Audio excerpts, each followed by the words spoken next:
The Centurion Project. Written by the 8th Day of Night. Chapter 23. Another day passes. Bookbinder sighed happily as she watched her boy sleep. It had taken more than a little bit of fighting, some running, and a lot of yelling, but she had bathed with Elias and Night Flash successfully, prodding the human until he admitted that it wasn't so bad. After getting the stink off the man, coupled with a fresh set of clothes and slowly sipped gallon of water, Bookbinder had taken them both out to eat. Something she wasn't surprised to hear that Elias had never done before. She couldn't help but to be ecstatic at taking him on his first trip into the city that wasn't guard-related. It had been a simple trip to Donut Joe's and a walk in the park, but it was so peaceful. They had laughed and talked about nothing while they walked. Bookbinder had made sure to intentionally keep the conversation away from more serious topics, and she had mostly succeeded, with only one minor hiccup when Elias had accidentally punched a doorframe and swore. She and Flash had instinctively flinched. When Elias noticed, he grew sullen and distant. Only an assault of snuggles brought their collective mood back up, and they had continued their day out with a new pep in their step. They had become exhausted quickly, though, and it had taken a supreme effort on her part to get the pair back to the castle without one of them falling asleep. Upon making it back their now shared room, Elias had promptly collapsed onto his bed, not bothering to crawl under the covers. Night Flash remedied this issue by flopping on top of the human, spreading his wings out as he began to snore loudly. Bookbinder could only watch with joy as Elias joined the Pegasus, and the two snored together. Once she was sure they were asleep, Bookbinder quietly tucked them in, and Elias subconsciously held by grabbing Night Flash and hugging the Pegasus to his chest. Bookbinder was thankful that they had already moved some basic things into the room, because she was able to find her camera and snap a photo of the moment, tucking it away in a small photo album that she knew she would find plenty of use for. Bookbinder perked up slightly from her bed as she watched Elias shift in the darkness. She frowned when she heard a whimper exit his mouth. Rising silently, she crept across the rug and hopped into Elias's bed. Night Flash was watching him with concern, awake and alert as she was. "What happened?" She whispered as quietly as possible. Night Flash shrugged. "I don't know. One second he was sleeping like a baby, and then he just got all tense. It isn't as bad as Princess Luna and Steel Scalpel said it would be, but I think he's having a nightmare." Bookbinder looked at Elias's arms and found them wrapped tightly around Night Flash's barrel. She looked at the Pegasus. "He's not squeezing you too hard, is he?" Night Flash shook his head and wiggled around so that he was facing Elias. The Pegasus frowned as he looked at Elias's face, which seemed to twist in pain. "Should we try to wake him up?" Night Flash asked. "What did Princess Luna say about treating his nightmares?" Bookbinder levitated over her saddlebags and rifled through them to find the special notebook that she had been given for this specific occurrence. She quickly wrote a brief message out, then with a tear of paper, it disappeared. She set the notebook to the side and continued to study Elias as he grew more emotive. He would occasionally whisper nonsensical words, while his hands began to curl into fists. Night Flash wriggled out from under his arm to adjust, then pouted as Bookbinder dragged him back further when Elias tried to reach out for the pony. "Come on, Bindy, we need to do something," Night Flash whined. "Red just wants some pony to sleep with him is all. I'm sure of it. A little extra cuddles and that'll make him brighter than rain." Bookbinder smiled and gave him a peck on the cheek. "I know, Flashy, but Princess Luna wants to make sure no pony gets hurt. Elias isn't always in control of his actions, and we have to make sure he isn't a danger to himself." Night Flash huffed as he looked over to Elias, who had since flipped over, muttering loudly to himself as his legs kicked under the blankets. Even in the dark, Bookbinder could see the sweat beading on his forehead as he tossed and turned. Night Flash began to pace silently on the carpet, casting a glance at Elias every few seconds as he moved back and forth. Bookbinder sympathized with him. The longer they waited, the less sure she was they would be waiting at all. Lucky for them both, a soft knock came at the door, and Bookbinder was quick to answer it. The light from the hallway was non-existent as Luna slipped into the room, her green eyes quickly locking onto Elias, who had successfully thrown his covers to the floor. The human had then curled into a ball as he continued to mutter and sweat. Luna moved round to the side of his bed, sitting beside it as her horn lit up. She was silent for a moment, then sighed. "His dream is wrapped in a storm, and I am unable to dispel the dream." Let us try with Semponi beside him. Night Flash, you are first. The Pegasus nodded and quickly hopped into the bed, settling beside Elias.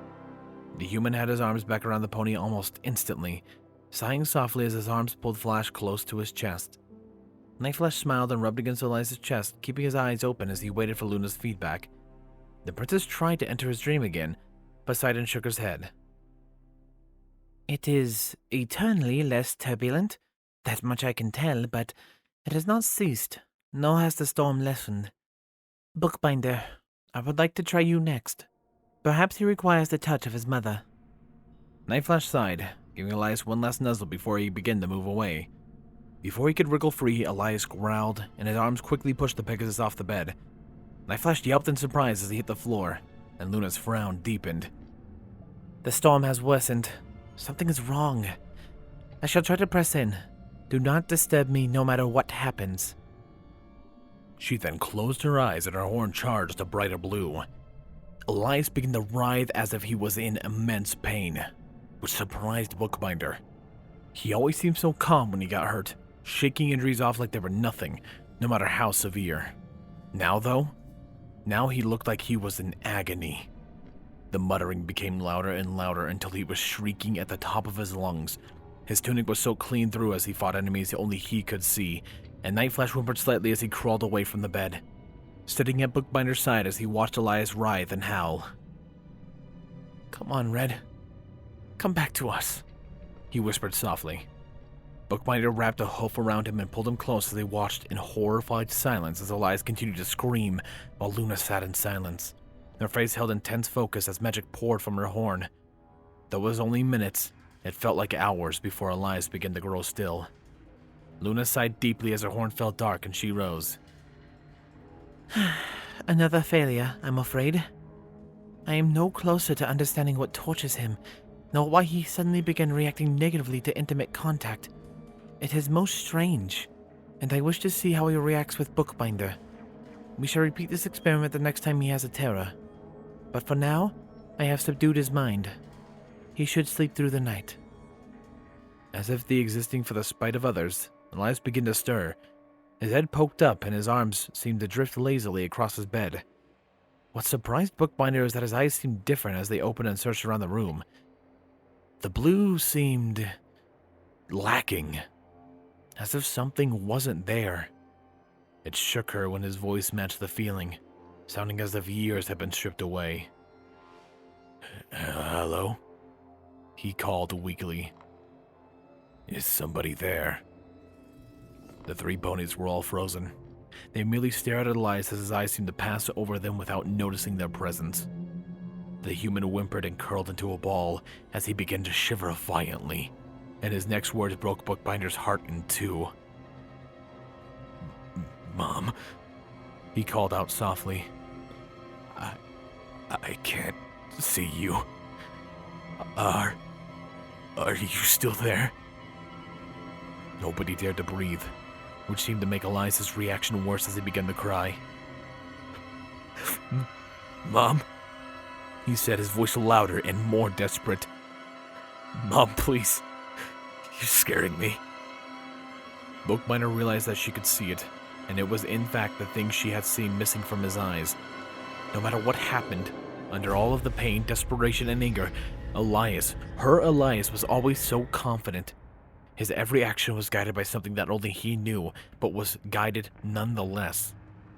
Even in the throes of a panic attack, that confidence was just below the surface, hiding, waiting to be brought back out. There was none of that now. She saw only blind terror as he cast out blindly, calling for a mother that wouldn't answer. She didn't know what to do. They had no way to find his parents, no way to comfort this child any comfort. He was so dangerously alone and terrified, and she had no idea what to do. Then Luna nudged her as his cries became more desperate, and Bookbinder met the princess's eyes. Go to him, Binder. I know not what has brought out this state, but he needs his mother. Bookbinder blinked as she stared at Luna. Then her eyes fell onto Elias, who was curling to a ball as his cries increased in volume and desperation. Her mind clicked into place as she stared upon her son. And he was her son, no matter how much he protested. That poor lonely human was hers, and low to anyone who tried to hurt him. Yes, baby? She called softly, sweetly. Mama's here, baby. What do you need? Elias's eyes locked onto her, then shifted away as he searched the room. He whimpered. Mom, I can't see you. It's too dark. Could you come hug me? I'm scared. Bookbinder moved around to the side of the bed, grabbing the blankets in her magic as she gently forced her human to lay back, spread out. Elias didn't fight her as she tucked him back in, standing by his head as she smiled at him. Is that better, baby? She asked, reaching out to stroke his head. Elias visibly relaxed when her hoof began to run through his hair. He looked at her, and Bookbinder saw that heart-melting smile that she loved. Each and every time she saw it, it faded quickly, however, and Bookbinder noticed tears in his eyes as he looked away. Elias, what's wrong? She asked. I don't like seeing my baby boy hurting. He sniffed. Good. You sleep with me tonight, Mom. I had the dream again. Bookbinder blinked as she looked at Luna, who merely waited for her to continue. Bookbinder looked back to Elias, who was staring at her with those sweet eyes. She hated the tears she saw on them, and she absolutely despised the fear she saw. Bookbinder gave him a reassuring smile as she climbed into his bed, walking over his body to settle against the bed's backboard so she could continue brushing his head.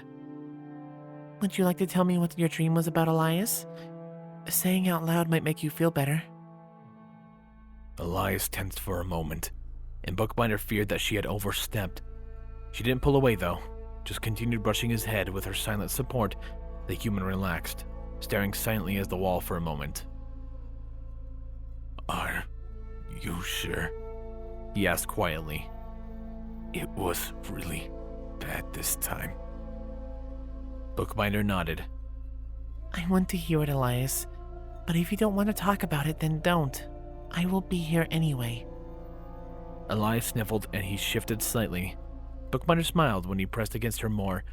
She hugged his head and laid a small kiss on his forehead. Go on, baby. It will help. I promise.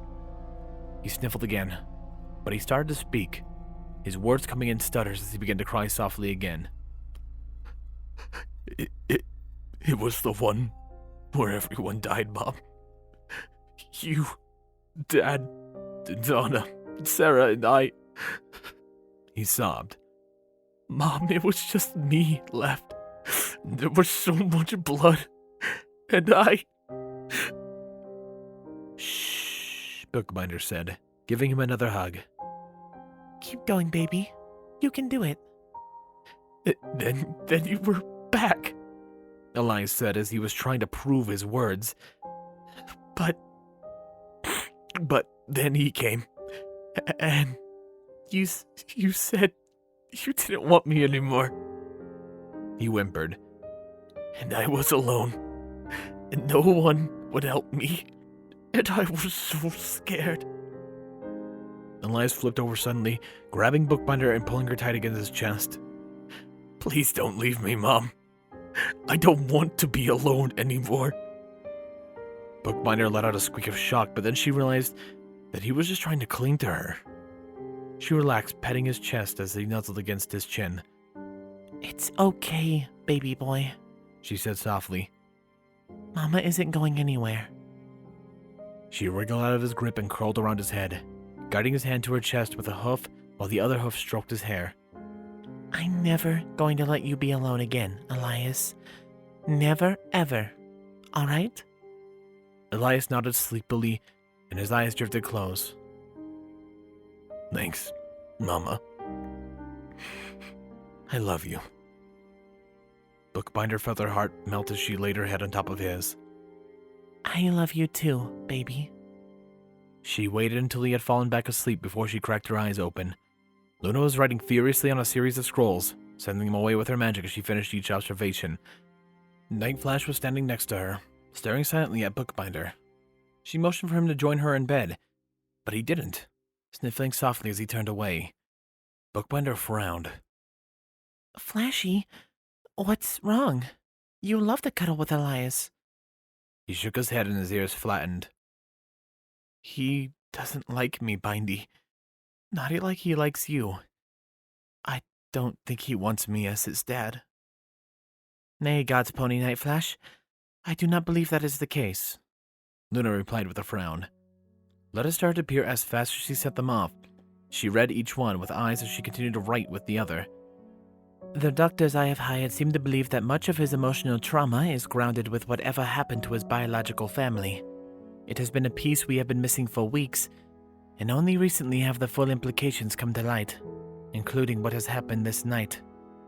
She scowled as she looked over a particularly long scroll.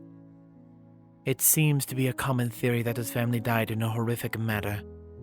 Likely while Elias watched, unfortunately, she said, glancing at the human's sleeping body. Elias is likely unwilling to speak of this trauma and will likely remain unwilling for many years. Such an event could not have been kind to his mind. I only wish we had another source of information about his past. Bookbinder and Nightflash exchanged a look, each thinking the same thing. Bookbinder continued stroking Elias's hair, checking that he was truly asleep before she spoke softly. We know what happened to his parents, Princess. Bookbinder admitted, her eyes focused squarely on Elias. Such pain on his face, so young yet so very old. Luna stared at her with a furious glare. And you decided to withhold this information, why? Elias didn't and doesn't want to share it, so I'm not going to say more than I have to. Suffice to say, Nightflash and I looked into his journals and they were very detailed. She sighed deeply. Elias doesn't even know we read them. I had to lie to his face, otherwise he would have pushed us away and likely tried to run. It's better this way. We'll tell him eventually, but only when he's ready, not before.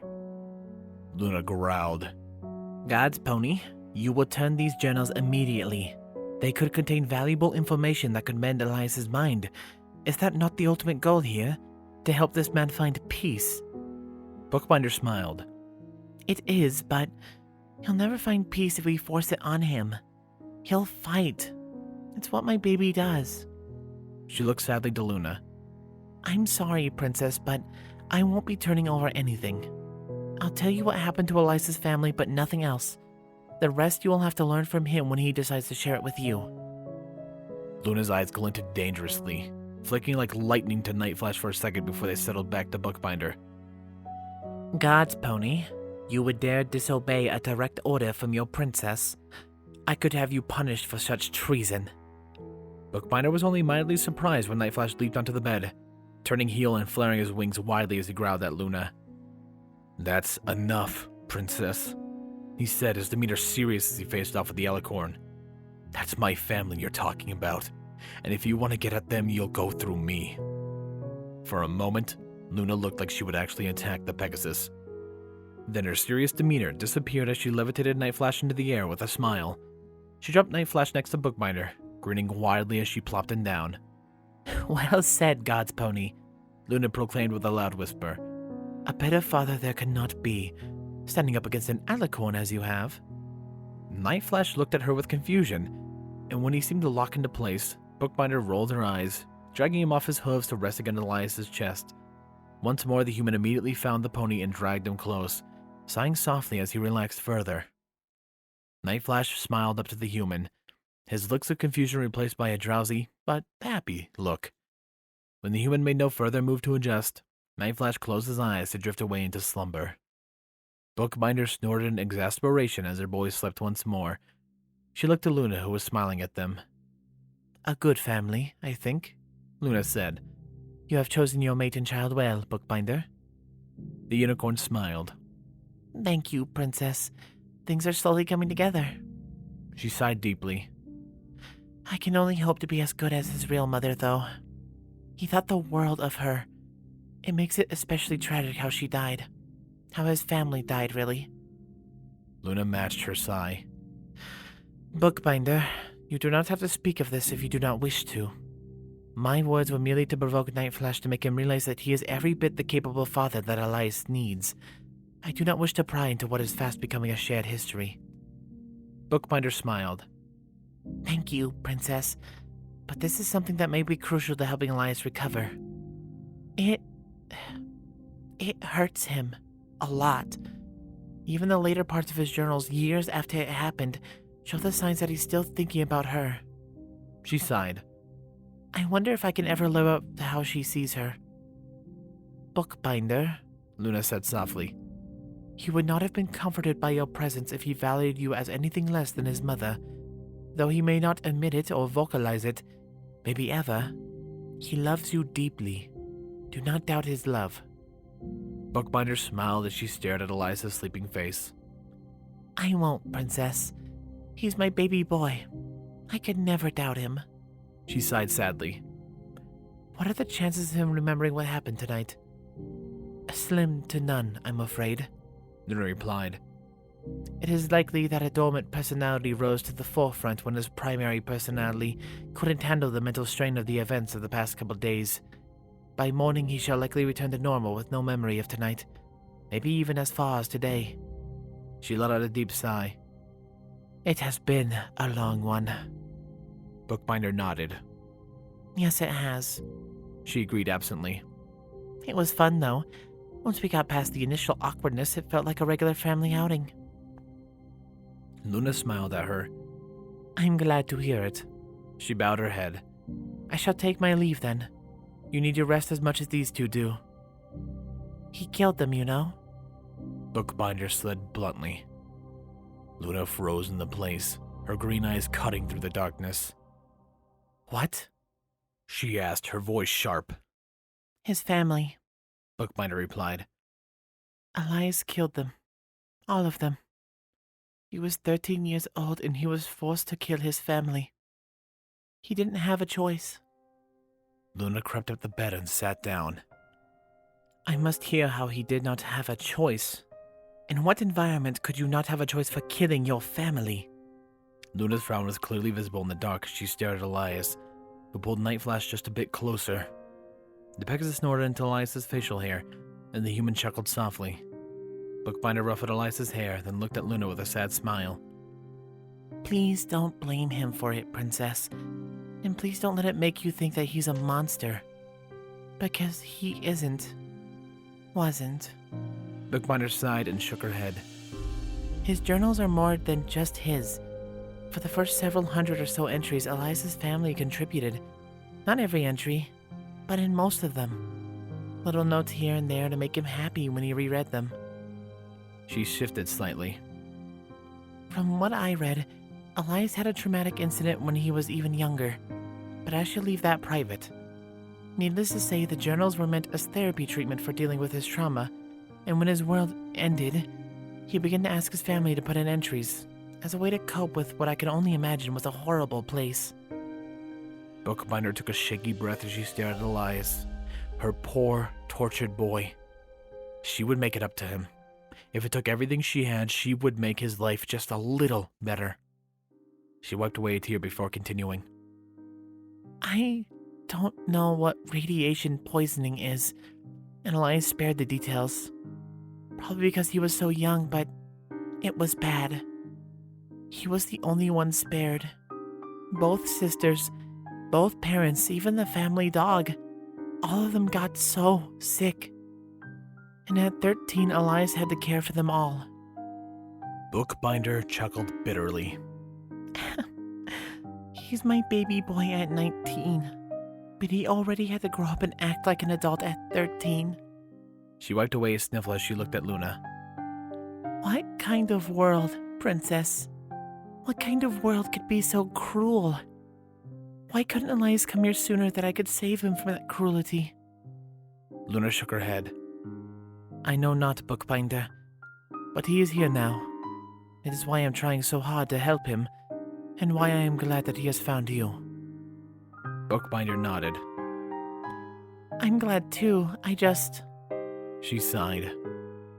The radiation poisoning was a slow killer. It took days to fully kill a human, though his pet dog died within hours. Over the course of 4 days, Elias went out to get food and water for his family, and for 4 days he only brought back scraps. He didn't feed himself, saving everything for his mother and sisters. She snorted. His stubborn father wouldn't eat anything. It makes me see where Elias gets it from. She sighed and looked at Night Flash, whose leg kicked and Elias subconsciously rubbed his chest fur. Sometimes I worry about how Elias and Night Flash are going to be together. Right now, they have nothing to connect about, sure. Night Flash was the first pony that decided to be Elias's friend, and he won't ever let Elias shake him off. But they have so little in common. She smiled sadly. Night Flash simply loves flying, something that neither Elias nor I can participate in. I think the only reason they even like each other is because Night Flash just likes seeing ponies, and in this case, a human smile. He loves listening too. He even loves when Elias is talking about something that Flash couldn't care less about. He listens like it's the single most important thing in the world. Bookbinder tickled the Pegasus' belly.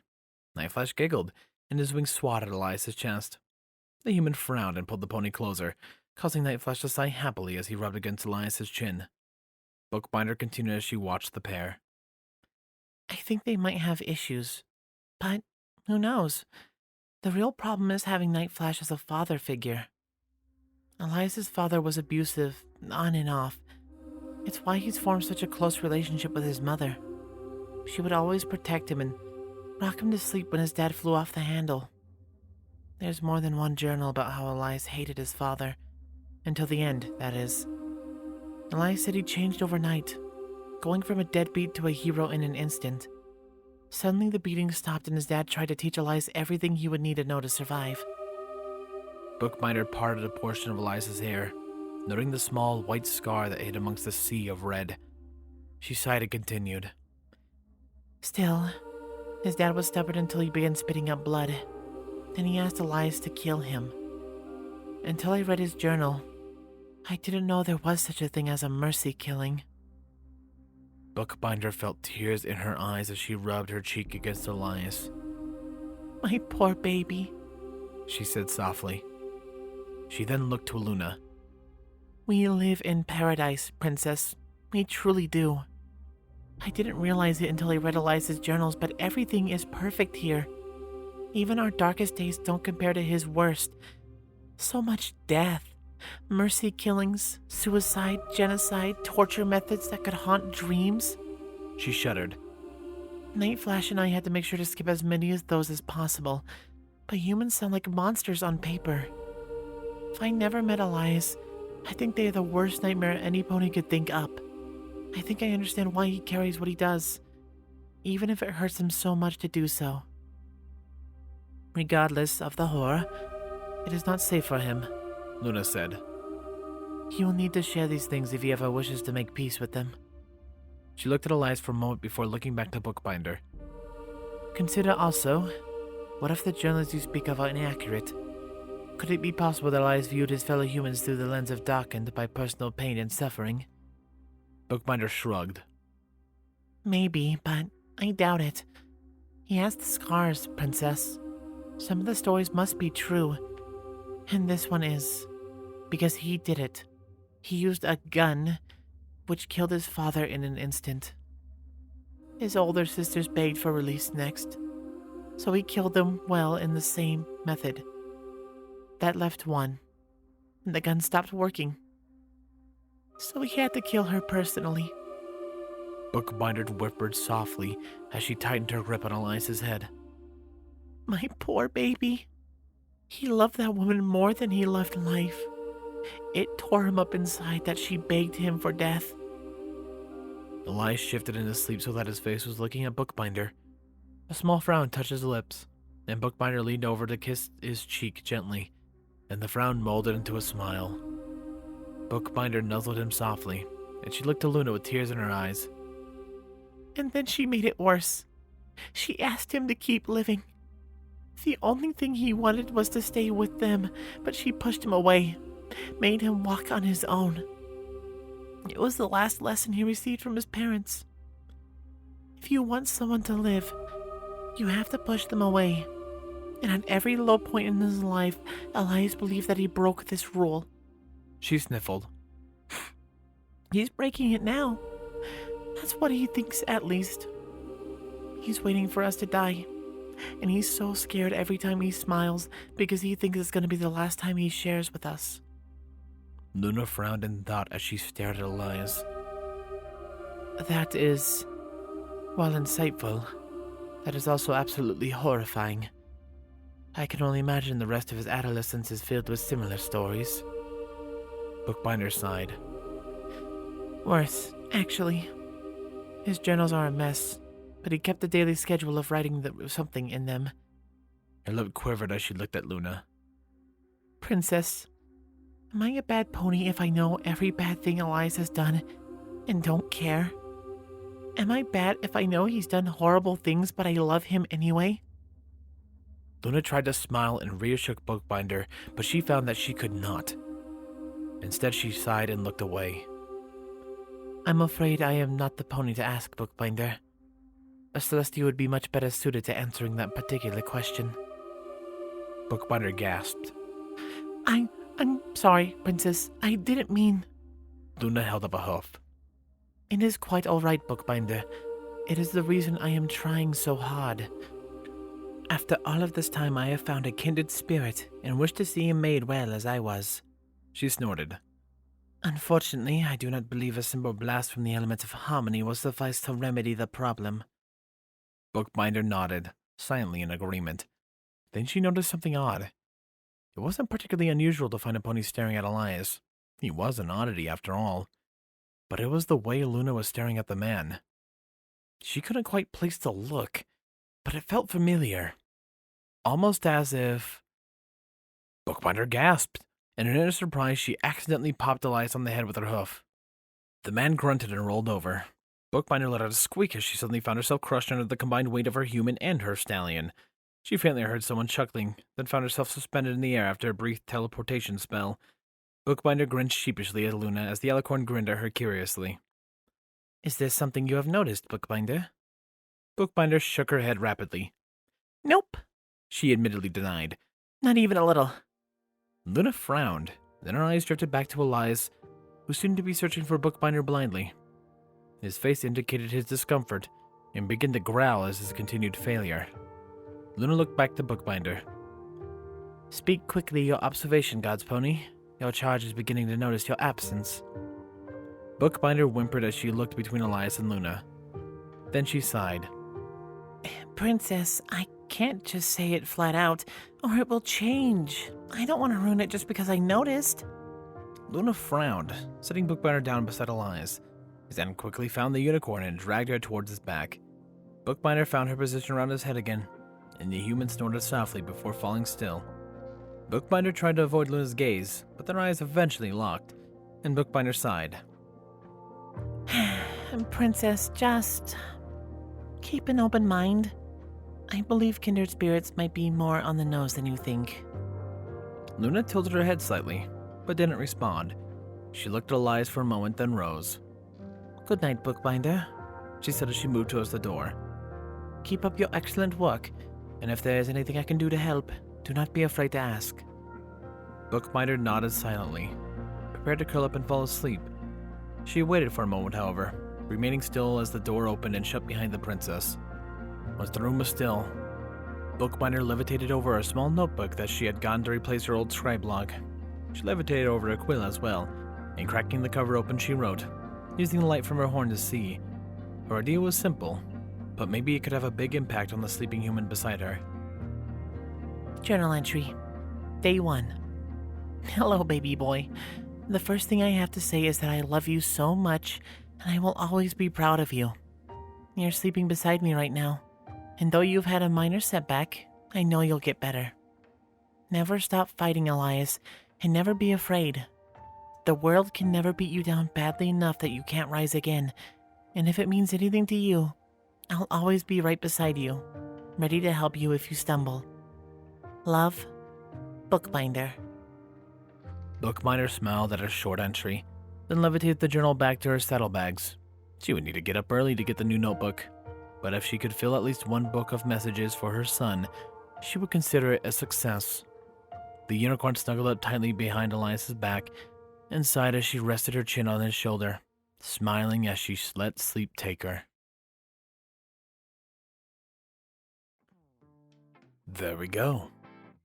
Man, poor Elias. Man's facing some serious PTSD, and I can't blame him.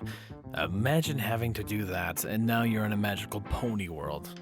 I'd be pretty wary as well, especially at the age of 13. Christ, that's sad. What aren't sad, because I love them, are my wonderful donators. Thank you, Chase the Master, HKH4, aka Texture, The Animated Ghost, Mark the Wolf, Stu Hacks, and of course a large thank you to Silent Titan. You guys are amazing, and I appreciate your guys' support so much. If you want other ways to support my videos, well, your viewership is more than enough. However, leaving a like and comment down below do help with the algorithm, and I appreciate it a ton. You can join my Discord down below with my wonderful community, or check out my Patreon to support me or see some saucy content.